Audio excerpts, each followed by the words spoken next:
बिस्मिल्लाहिर्रहमानिर्रहीम। प्यारे बच्चों, अस्सलामु अलैकुम वरहमतुल्लाहि वबरकातुहू। आज जो 12th में एजुकेशन का हमें जो टॉपिक रहेगा वो रहेगा M.K. Gandhian philosophy of education जो है, that will be our topic. And Gandhian philosophy of education जानने से पहले थोड़ा सा गांधी के बारे में जानना बहुत लाजमी है। गांधी जी एक ऐसे स्कॉलर हैं, एक पॉलिटिशियन, एक एजुकेशनिस्ट, एक लॉयर, एक सोशल एक्टिविस्ट। इन सब नामों का एक ही इंसान है इनके पीछे, एंड वो है M.K. गांधी। M.K. गांधी, मोहनदास करमचंद गांधी, सब जानते हैं गांधी जी को। कौन है गांधी जी? नेशन फादर है Gandhi ji, father of India भी कहेंगे इसे। तो मोहनदास करमचंद गांधी जो है, इनका जो लोग इन्हें महात्मा गांधी के नाम से जानती है। महात्मा जो है वो एक लक़ब है, एक टाइटल दिया गया है इनको। तो इन्हें फादर ऑफ नेशन भी कहा जाता है। 2 अक्टूबर 1869 ये गुजरात के एक काठीवाड़ इलाके से ताल्लुक़ रखते हैं। इनके जो वालिद हैं वो प्राइम मिनिस्टर थे राजकोट स्टेट के, जब प्रिंसली स्टेट्स हुआ करती थी। ये आप अपने जहनों में रखिए। पहले जो हिंदुस्तान था वो आलमोस्ट 530 प्रिंसली स्टेट्स में डिवाइड था, जहाँ पर एक राजा हुआ करता था। फिर जब यहाँ पर इंग्लैंड वाले आए, जब कॉलोनियल दौर जब चला, तो हिंदुस्तान को ब्रिटिश इंडिया कहा जाता था, क्योंकि ये ब्रिटिश की एक कॉलोनी थी। तो ब्रिटिशर्स ने ही सारी प्रिंसली स्टेट्स को अपने अंडर ले लिया, कैप्चर किया। उसके बाद में जब आज़ादी होती है तो फिर प्रिंसली स्टेट्स को जोड़ा जाता है। उन्हें ऑप्शन दिया जाता है whether they would like to remain with India और विद पाकिस्तान, और टू रिमेन इंडिपेंडेंट। ये उनके लिए ऑप्शंस रखे गए थे। वही मसला है, कश्मीर आज तक एक डिस्प्यूटेड टेरिटरी रहा है, बिकॉज़ तब महाराजा रंजीत सिंह ने उन्होंने टाई अप किया था इंडिया के साथ, एक एक्सेशन, जो ट्रीटी ऑफ अमृतसर जो आपने पढ़ी होगी, जिसे सेल डीड ऑफ कश्मीर भी कहा जाता है। उसके बाद में कश्मीरियों से एक वादा किया गया था दैट के उन्हें रायशुमारी का हक़ दिया जाएगा, जिसके लिए हमारे कुछ पॉलिटिशियंस आज भी रायशुमारी की मांग करते हैं। तो ठीक है, तो M.K. गांधी जो मोहनदास करमचंद गांधी हैं, जिन्हें महात्मा गांधी कहा जाता है, 2 अक्टूबर इनका बर्थडे होता है। 1869 में ये गुजरात के काठीवाड़ इलाके में पैदा हुए। इनके जो वालिद मोहतरम थे वो राजकोट स्टेट के प्राइम मिनिस्टर रहे हैं। At the age of 13 Gandhi was married to Kasturba. 13 साल की उम्र में गांधी जी की शादी हुई कस्तूरबा के साथ। उन्होंने अपना जो मैट्रिकुलेशन है वो 1887 में पास किया। उसके बाद में वो सितंबर 4, 1887 में इंग्लैंड चले गए। किस लिए चले गए? लॉ पढ़ने के लिए चले गए। ठीक है बच्चे। तो इन्होंने अपना लॉ का डिग्री जो है वो पास किया। जून 1891 में इसे बार एट लॉ इन्होंने किया, लॉ में बार एट लॉ, तो बार की डिग्री उन्होंने हासिल की। जब ये इंग्लैंड से वापस आए, राजकोट में इन्होंने लॉ की प्रैक्टिस शुरू कर दी। उसके बाद में वो साउथ अफ्रीका चले गए कुछ लीगल मैटर के लिए, क्योंकि वहाँ पर एक इंडिया की एक फर्म थी, उनके मसले के लिए ये वहाँ पर चले गए। यहीं से इन्होंने जो उनका आइडिया था truth and non violence, south Africa से ही उन्होंने शुरू किया ये प्रिंसिपल अपनी लाइफ का। साउथ अफ्रीका से वापस इंडिया चले आए। फिर ये लीडिंग पार्ट इन्होंने पार्टिसिपेट किया इंडिया की जो भी फ्रीडम स्ट्रगल है उसमें इनका बहुत बड़ा योगदान रहा है। आप आगे जब आप पॉलिटिकल साइंस या हिस्ट्री वगैरह पढ़ेंगे तो आगे क्या होता है कि इंडिया की जितनी भी फ्रीडम स्ट्रगल्स हैं, most of the freedom struggles जो है वो गांधी जी ने लॉन्च की है। और इनकी एक जो इन्होंने नॉन कोऑपरेशन मूवमेंट, जब जलियांवाला बाग मैसेकर हुआ था, फिर उन्होंने डांडी मार्च किया 1932 में, फिर क्विट इंडिया मूवमेंट हुआ लास्ट पे। तो साबरमती आश्रम जो है वो एक सेवाग्राम आश्रम जिसे गांधी जी ने ही बनाया है। गांधी जी ही इसके फाउंडर थे। 1915 में और 1935 तक रेस्पेक्टिवली ये एक सेंटर के तौर पे साबरमती आश्रम ने काम किया।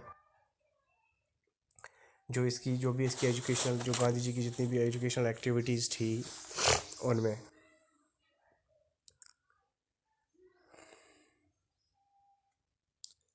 गांधी जी जिनकी लाइफ का प्रिंसिपल था ट्रूथ एंड नॉन वायलेंस, तो इन्हें 30 जनवरी 1948 को मारा गया। किसने मारा? और नाथूराम गोडसे ने। तो नाथूराम गोडसे, फिर उसे फांसी नहीं दी गई, वो जेल में उन्हें उम्र कैद की सज़ा मिली। तो गांधी जी ने कौन कौन से काम किए हैं? हिंदू स्वराज जो है ये गांधी जी का पहला आइडिया था।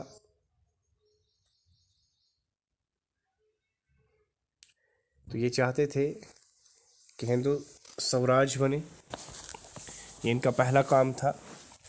दूसरा जो इन्होंने काम किया था, इन्होंने एक बुक लिखी थी माई एक्सपीरियंस विद ट्रूथ। ये भी इनका बहुत बड़ा कंट्रीब्यूशन रहा है। ऑटोग्राफी है उनके बचपन की, ये जो द एक्सपेरिमेंट विद ट्रूथ, और उनकी जो एक्टिव पार्टिसिपेशन रही है इंडियन स्ट्रगल फॉर फ्रीडम के लिए। तो लियो टॉल्स्टॉय जो है उन्होंने गांधी जी को बड़ा ही सराहना की है। उनने गांधी जी के बारे में बहुत कुछ कहा है, उनके प्रेज में के बारे में।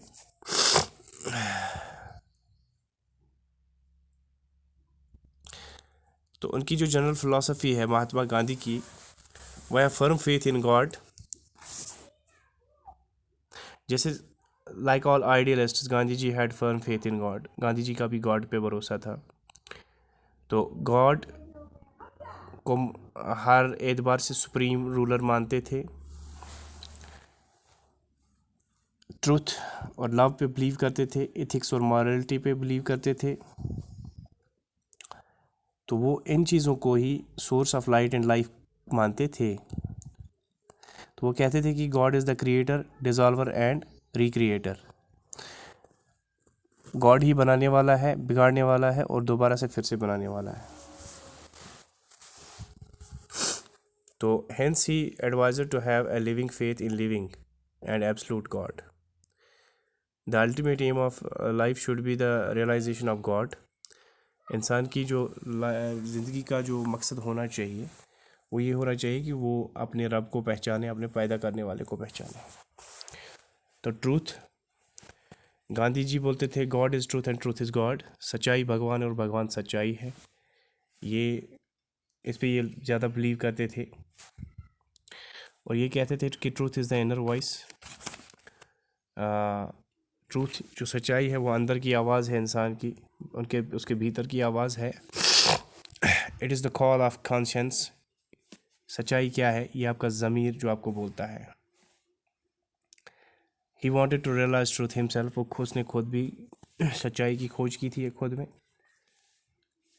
तो वो ये मानते थे कि truth is the means of achievement, that ultimate truth is God. Truth और गॉड. तो वो ये समझते थे कि आप कुछ भी अचीव करेंगे सच्चाई से अचीव करेंगे और सच्चाई ही भगवान है. ठीक है बेटे. तो आगे नॉन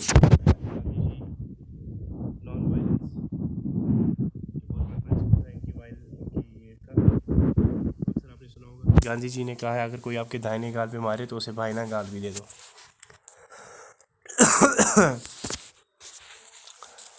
तो नॉन वायलेंस में फ्रीडम फ्रॉम हेट, नफ़रत नहीं, एंगर नहीं, फियर नहीं, वैनिटी नहीं, इल विल भी नहीं होना चाहिए इंसान में.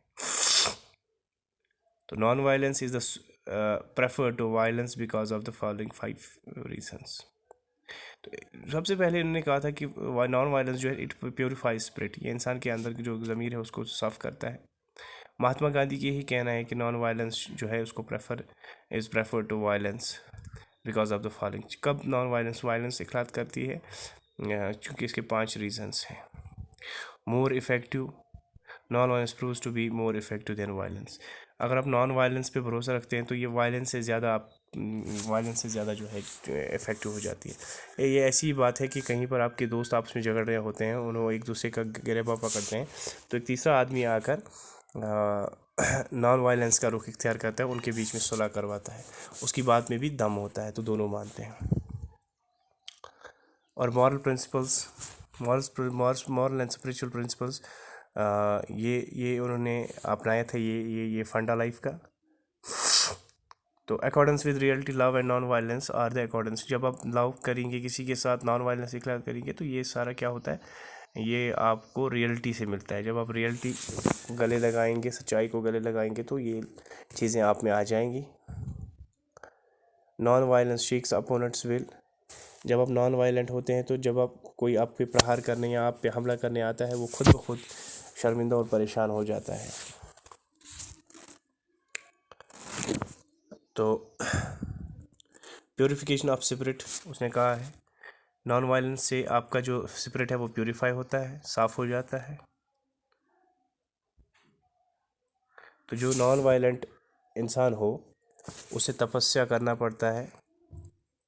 तो जिसमें जैसे गांधी ने खुद लिखा है, a non violent person has to live a life of तपस्या.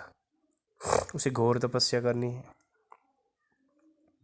तो आगे सत्याग्रह, सच्चाई पे सत्याग्रह जो है इसका मेन प्रिंसिपल था.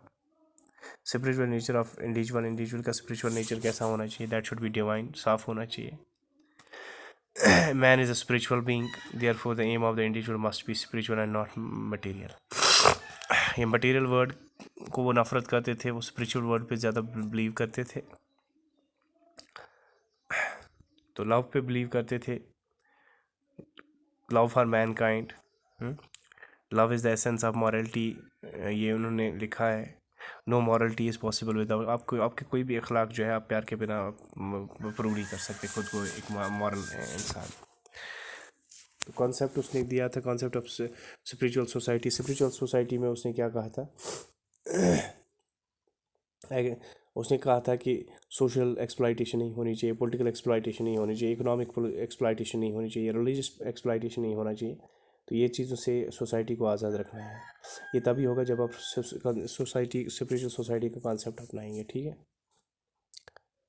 तो कल हम पढ़ेंगे Gandhi as a naturalist, idealist and pragmatist. Gandhi naturalist कैसे थे, गांधी आइडियलिस्ट कैसे थे, गांधी प्रैग्मेटिस्ट कैसे थे।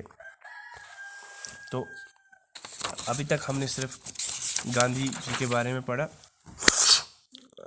उन्होंने उनकी पढ़ाई कहाँ हुई, वो पैदा कब हुए, कहाँ पैदा हुए, फिर उनकी जो 13 साल की शादी हुई कस्तूरीबा से, फिर उन्हें मैट्रिकुलेशन किया 1887 में, फिर वो इंग्लैंड चले गए 1887 को, सितंबर 1887 को लॉ पढ़ने के लिए। 1891 में बार ला करके आ गए एंड फिर इंग्लैंड से जब वापस आए फिर राजकोट में प्रैक्टिस किए, फिर वापस अफ्रीका चले गए। अफ्रीका में वो एक लीगल एडवाइज़र के तौर पे एक मैटर सॉर्ट करने गए थे एक इंडियन फर्म का। वहाँ से उन्होंने वहाँ पर भी फिर लड़ा। 1915 में ये गए थे वहाँ पर, सॉरी 1915 से तो ये वापस आए थे। 1915 में इन्होंने साबरमती आश्रम की बुनियाद डाली थी। जो साबरमती आश्रम एक सेंटर के तौर पर काम कर रहा था, उनकी चाहे पॉलिटिकल मामले हों या एजुकेशनल मामले हों, सब में जो साबरमती आश्रम है वो उसने एक सेंटर के तौर पे काम करा है। फिर 30 जनवरी 1948 को गांधी जी को नाथूराम गोडसे ने गोली मार कर हलाक कर दिया था। ये भी हमने पढ़ा। हिंदू स्वराज जो है इनके वर्क्स थे। जो इसका पहला कंसेप्शन ऑफ आइडिया था that Indian nations in all phase of life activity should be Hindu Swaraj, there should be Hindu Swaraj।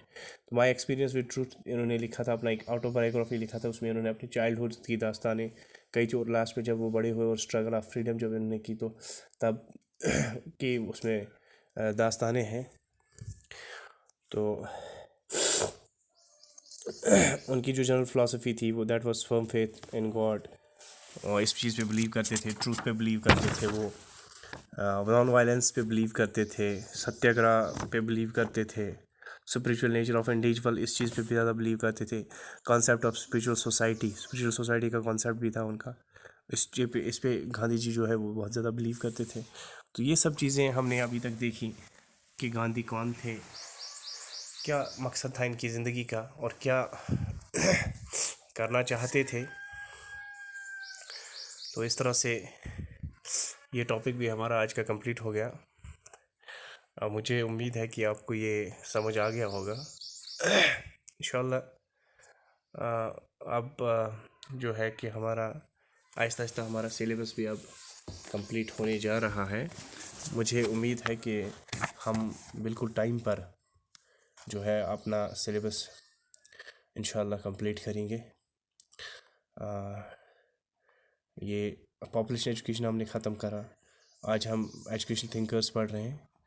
तो ये हमारा जो है ये हमारा लास्ट का टॉपिक है, इसके 10 मार्क्स हैं। तो इसके बाद में हमें ज़ाकिर हुसैन पढ़ना है, जॉन डेवी पढ़ना है, ठीक है ना, उनका life sketch, AIIMS of education, curriculum वगैरह पढ़ना है। उसके बाद में जो है हमारा ये सिलेबस 12th क्या एजुकेशन का सिलेबस जो है वो कंप्लीट हो जाएगा इंशाल्लाह। आपके साथ और सपोर्ट की ज़रूरत है। बराए मेहरबानी आप कनेक्टेड रहें और ज़्यादा से ज़्यादा क्वेश्चंस वगैरह पूछने की कोशिश किया करें सो दैट आपके डाउट्स जो हैं वो क्लियर हो जाएं। हमारे भी डाउट्स क्लियर होंगे कि नहीं बच्चा जो है आगे पढ़ रहा है। मैंने जो वीडियो डाला था ऑनलाइन उस पर मैंने देखा, उस पर मैंने सिर्फ 4-5 व्यूज़ देखे। बड़े अफसोस की बात है कि बच्चे पढ़ते नहीं हैं, इंटरेस्ट नहीं लेते। यहाँ से हमें एडमिनिस्ट्रेशन जो है बहुत फोर्स कर रही है कि नहीं आप 18 मिनट 20 मिनट 15 मिनट का कम से कम मिनिमम 15 मिनट का वीडियो डालिए, अपना लेक्चर डालिए। आगे जो बच्चा है वो 1 मिनट के लिए भी कोऑपरेट करने के लिए तैयार नहीं है। तो इस तरह से फिर क्या होता है, इस तरह से जो प्रॉब्लम्स हो जाती हैं और एक टेस्ट जो है वो ख़राब हो जाता है। काइंडली आप अपना कंट्रीब्यूशन दें, बराए मेहरबानी कनेक्टेड रहें, कमेंट्स में पूछा करें और साथ ही साथ इस चैनल को भी सब्सक्राइब करें और बेल आइकन को भी हिट करें ताकि आने वाले जो क्लासेस हैं उनकी नोटिफिकेशंस आपको टाइम पे मिलती रहेंगी और आप टाइम पे पढ़ते रहेंगे। तो इंशाल्लाह मिलते हैं कल वाले लेक्चर में। तब तक के लिए अपना ख्याल रखिए। जहाँ भी है आप मास्क का इस्तेमाल कीजिए, प्रॉपर SOPs फॉलो कीजिए अपने माँ बाप को समझाइए, अपने सोसाइटी को समझाइए कि ये एक पेंडेमिक है, इसमें हमें किस तरह से आ, उभरना है, कैसे इससे बाहर निकलना है। तो इंशाल्लाह अगली वीडियो में फिर से मुलाकात होगी, तब तक के लिए खुदा हाफिज़।